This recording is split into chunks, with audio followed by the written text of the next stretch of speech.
To everyone. Gurukul classes के YouTube channel पर एक बार फिर से आप सभी का स्वागत है। फिजिक्स लेक्चर के साथ एक बार फिर से मैं नेटवर्क कुमार।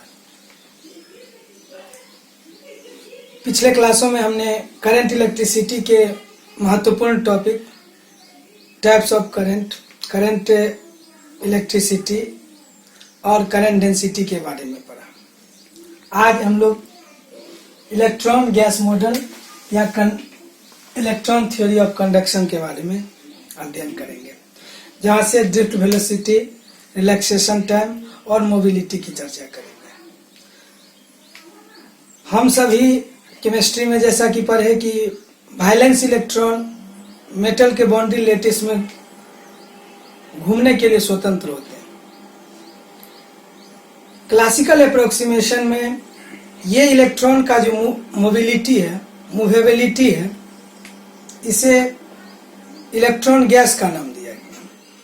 तो वास्तव में बाउंड्री के भीतर लैटिस में हमेशा इलेक्ट्रॉन मूवेबल होते हैं, लेकिन किसी भी क्रॉस सेक्शनल एरिया में अगर इलेक्ट्रॉन का रैंडम स्पीड का जो एवरेज स्पीड निकाला जाए तो वह टोटल जो होता है वह 0 होता है, क्योंकि किसी भी क्रॉस सेक्शनल एरिया में जितना इलेक्ट्रॉन एक दिशा में प्रवाहित होती है उतना इलेक्ट्रॉन उसके अपोजिट दिशा में प्रवाहित होती है। इसलिए अगर उन सभी का जोड़ हम निकालें तो 0 होता है, और यही कारण है कि एक मेटल में जो करंट होता है वह 0 होता है।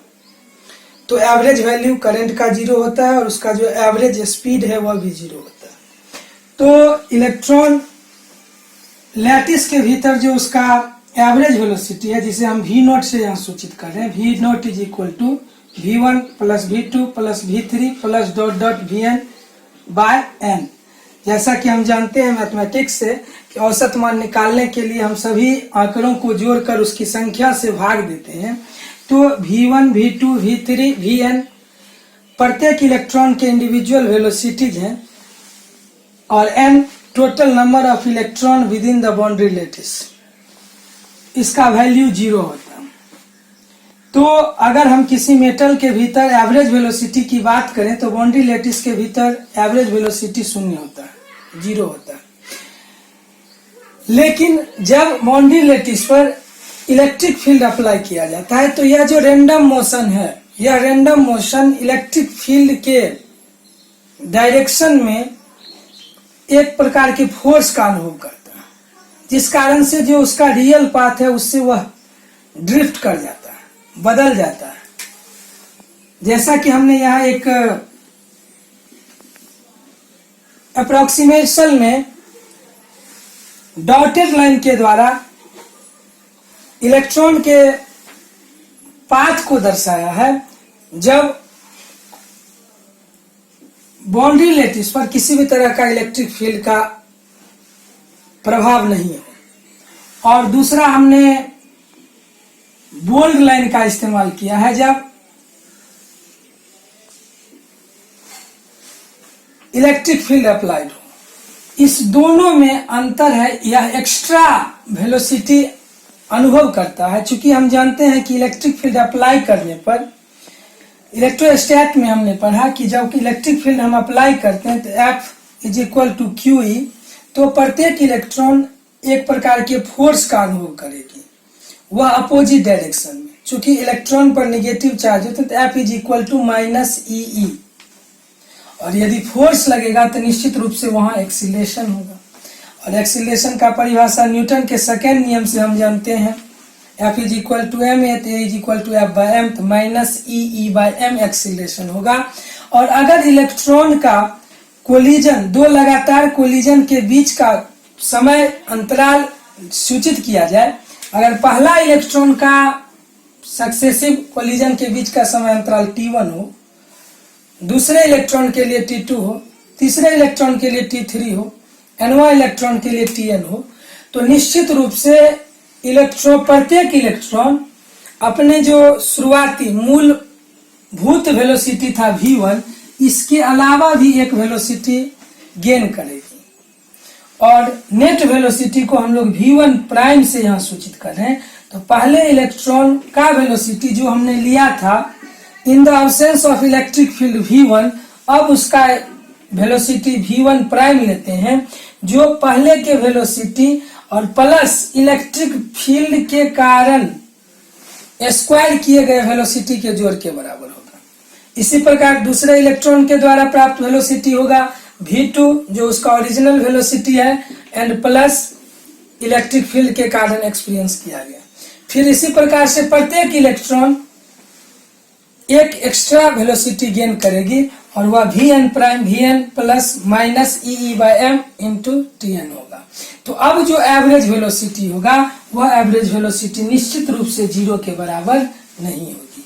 इसका मतलब यह है कि in the absence of electric field the average velocity of electron within the boundary lattice is always 0, but when electric field is applied then total velocity will not be 0। और यह वेलोसिटी कितना होगा? यह velocity जो शुरुआती velocity से अंतर होगा, यह कितना से यह ड्रिफ्ट कर रहा है, so this velocity is called. तो इलेक्ट्रॉन का random speed average velocity lattice के भीतर शून्य होता है जब इलेक्ट्रिक फील्ड अप्लाइड ना किया गया हो। अर्थात जब हम इलेक्ट्रिक फील्ड अप्लाई करते हैं तो एक एक्सटर्नल फोर्स एक्सपीरियंस किया जाता है इलेक्ट्रॉन के द्वारा, तो निश्चित रूप से फोर्स के कारण एक्सीलरेशन होगा और एक्सीलरेशन के कारण उसे एक एक्स्ट्रा वेलोसिटी स्क्वायर होगी। तो अगर अब जब हम इलेक्ट्रिक फील्ड का एवरेज इलेक्ट्रिक फील्ड अप्लाइड करने के बाद अगर इलेक्ट्रॉन का एवरेज वेलोसिटी निकालें तो निश्चित रूप से एवरेज निकालने का तरीका यह कि सभी आंकड़ों का योग बटे आंकड़ों की संख्या। तो यहाँ पर n इलेक्ट्रॉन है तो बाय n और सभी वेलोसिटी का जोड़।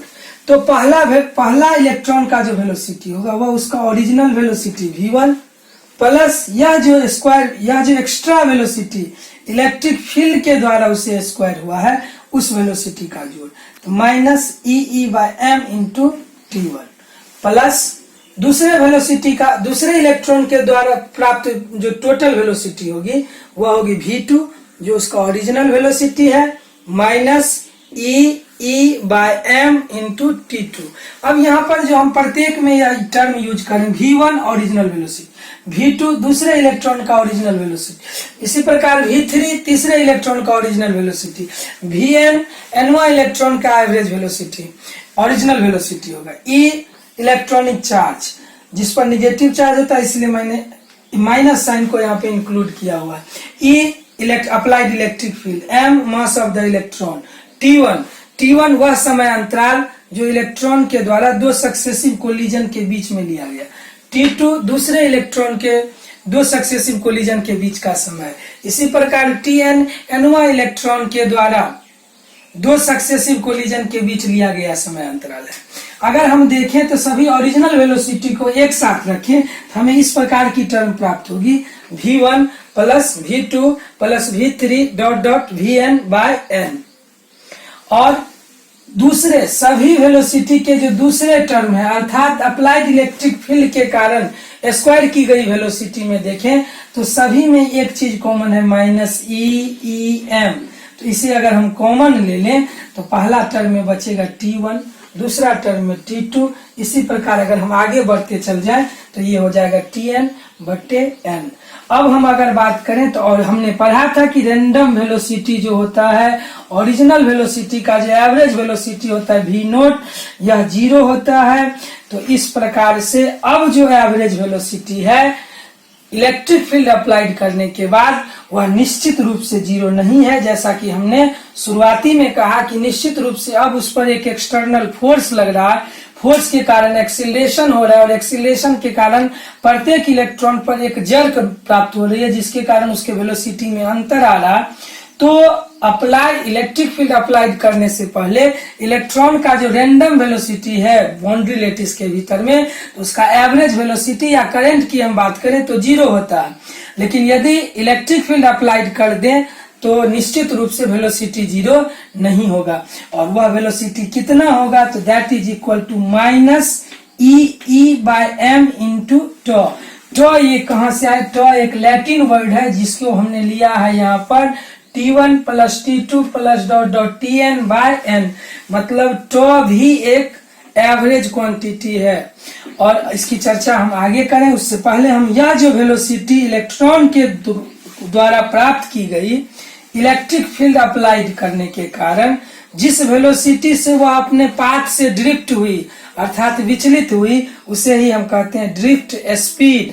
वास्तव में यह एक स्केलर क्वांटिटी है, लेकिन चूंकि वेलोसिटी हम लोग लगातार यूज कर रहे हैं, ड्रिफ्ट वेलोसिटी का अगर हम सही रूप से फिजिक्स की थ्योरी से यूज करें तो इसका ड्रिफ्ट स्पीड का इस्तेमाल करेंगे, तो हम कह सकते हैं द एवरेज स्पीड या the speed through which electron drift from its path original path when electric field is applied is called drift velocity and it is denoted by Vd. Vd is equal to minus E by m into tau. tau क्या है? tau है T1 plus T2 plus T3 plus dot dot Tn by n। चूंकि T1 T2 T3 time है तो इसे एक Latin word tau से हम लोग सूचित करते हैं। इसे हम लोग पढ़ते हैं tau। Relaxation time. Relaxation time का परिभाषा the average time between two successive collision. दो लगातार कोलिजन के सक्सेसिव कोलिजन के बीच का जो एवरेज समय अंतराल है उसे ही हम कहते हैं रिलैक्सेशन टाइम। रिलैक्सेशन टाइम और ड्रिफ्ट वेलोसिटी के अन्य गुणों के बारे में हम लोग अगले वीडियो में चर्चा करेंगे। तब तक के लिए दीजिए हमें इजाजत।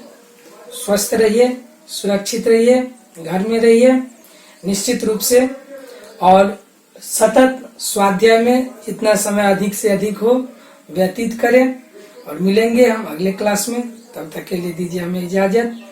यदि अभी तक हमारे चैनल को आपने सब्सक्राइब नहीं किया है तो निश्चित रूप से सब्सक्राइब करें, और अगर वीडियो इंफॉर्मेटिव लगे तो शेयर करना ना भूलें। धन्यवाद।